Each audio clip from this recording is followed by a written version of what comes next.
স্বার্থপর এই দুনিয়া, খোদার কসম কারোর জন্য থামে না, বড় স্বার্থপর।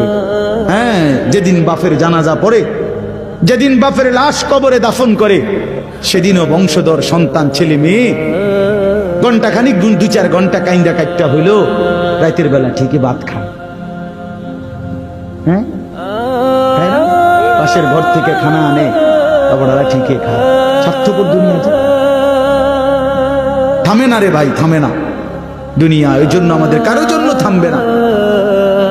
তুমি আমি মরে গেলে শেষ। আবারও বলছি কথা, আমি মরে গেলে এরপরে পৃথিবী যত আধুনিকে হোক না কেন, আমার কি কথা বুঝছিনি?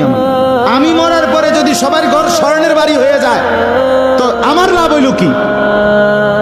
আমার মৃত্যুর পরে যদি সব মানুষ আধুনিক হইয়া সাঁদের দেশেও জায়গা, আমার ফায়দা কি? আমি তো না, আমি তো মরে গেলাম। যে কবরে চলে গেল সে কি আর ফিরে আসবে? আল্লাহ আমাদেরকে বুঝ দান করেন।